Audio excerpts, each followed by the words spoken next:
Hey everyone, you've probably seen the new GTA 6 screenshots on Rockstar's website, but chances are, you might have missed a few very interesting details. At first glance, everything looks bright, cinematic, and beautiful. But if you take a closer look, there's a lot more going on beneath the surface. In this video, I'm going to break down these screenshots and show you things that most people didn't even notice. Alright guys, let's start with what instantly stands out the most: the graphics. And not just because they look amazing, but because Rockstar captured all of this using the standard PlayStation 5. Yeah, not the Pro model, not some high-end dev kit, just a regular PS5. Which means this could be very close to what the game will actually look like on release. Rockstar is known for pushing consoles to their absolute limit. They did it with Red Dead Redemption 2 on PS4, and it looks like they're doing the same thing again. Back then, you could see the PS4 struggling to keep up. And I wouldn't be surprised if GTA 6 pushes the PS5 in the same way. But anyway, let's take it one step at a time. We'll go through each interesting screenshot and point out some really cool stuff you might have missed. Alright, the first image shows off the interior of a car and it's crazy detailed. It actually looks like some kind of Mustang, judging by the steering wheel and the dash layout. You can see every instrument, the material's leather mixed with carbon fiber, highly detailed surfaces, and even the infotainment screen, which has visible menus. There's music, maybe even call options, it's all there. This makes me super excited because GTA 6 will officially support first-person view, and this means we'll be able to drive like this, fully immersed in the cockpit. Now, they haven't shown first-person gameplay yet, but if you look closely at the game's page on the PlayStation Store, there's a hint that the feature's coming back. Now, what really blew me away was the level of detail in the environment. Honestly, some of it reminded me of Far Cry 6. The tropical, Miami, Cuban vibes, palm trees, bright colors. It's got that same kind of energy. But it's all the little things that make it feel alive.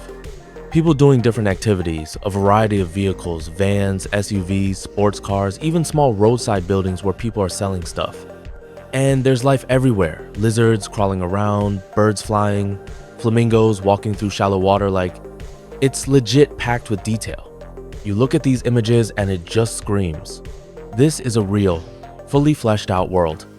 The only small thing I notice, and this is just nitpicking, is that objects far in the distance, especially trees, lose a bit of detail. They seem to fade out or load in dynamically, depending on the camera distance. But honestly, that's to be expected. The game is built to push current-gen hardware as far as it can go, and for a console release, that's still seriously impressive. Another thing that really stands out is how alive the city feels. Everywhere you look, something's going on. There are people doing different things, cars of all kinds driving around, bikers on ATVs and motorcycles, and even dudes bouncing around in lowriders with huge rims. You can just feel that the streets are packed with life. Now, I'll be honest, I wouldn't be surprised if the final version of the game cuts back on some of this. Because that kind of heavy traffic and constant activity, it'll definitely put pressure on the hardware, especially the CPU, which is already a weak point in the current-gen consoles. And fun fact, even the new PlayStation 5 Pro is using the same CPU. So yeah, there's a chance Rockstar might tone it down a little bit, or maybe lock the game at 30 FPS to make it work. But hey, for now, everything we've seen looks super polished. Let's talk about the map. We also got to look at the open world, not all of it, but at least from one side. And judging by the scale, it looks like the map is going to be twice as big as what we're seeing in that one screenshot. First off, there are small islands scattered around, some on their own in lakes, others connected by massive bridges. It's pretty clear that the map is circular in shape, unlike GTA 5, which was more stretched out. And of course, Vice City is right in the center of it all. That same iconic city we saw back in 2002 in the original GTA Vice City. So yeah, the world looks huge. Possibly even bigger than GTA 5, though I still have my doubts. And we don't even know what's on the other side yet. But what we have seen is exciting. They showed a desert area, which clearly sits to the left side of Vice City. There's a huge bridge leading into it, and the landscape looks a lot like something out of Red Dead Redemption 2. Dry, dusty, wide open, and there's more variety than we expected. See, a lot of people thought Vice City would just be, well, Vice City, a big urban sprawl, a few lakes, maybe a couple of swamps, and that's it. But nope, turns out there's a lot more diversity than we thought.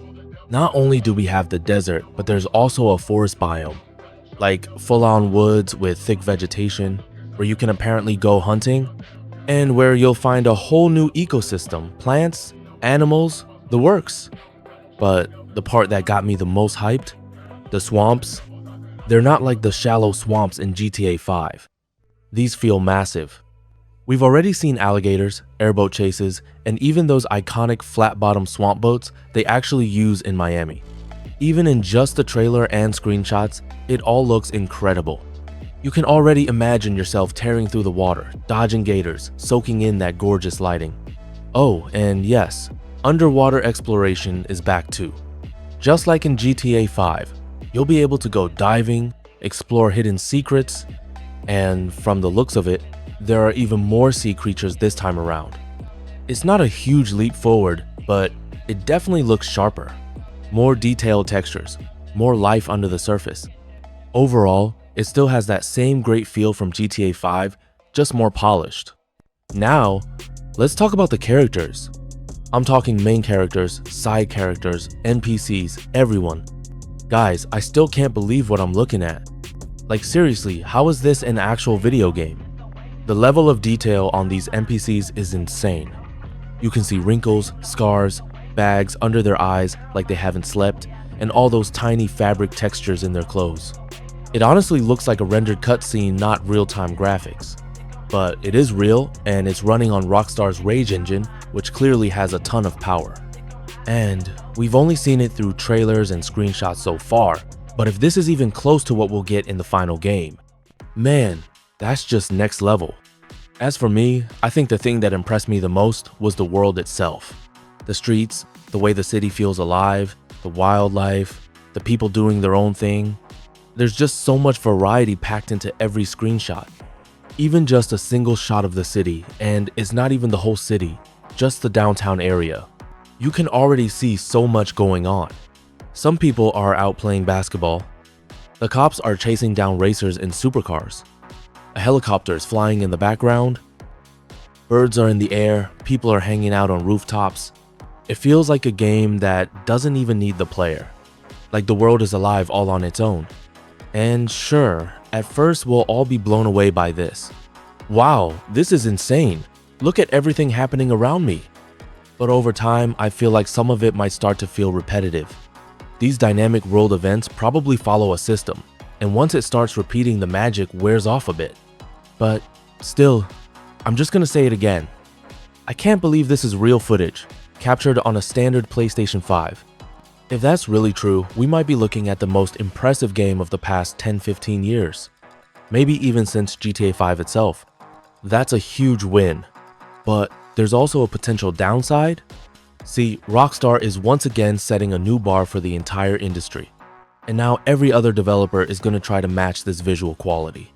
Which sounds great, but here's the problem.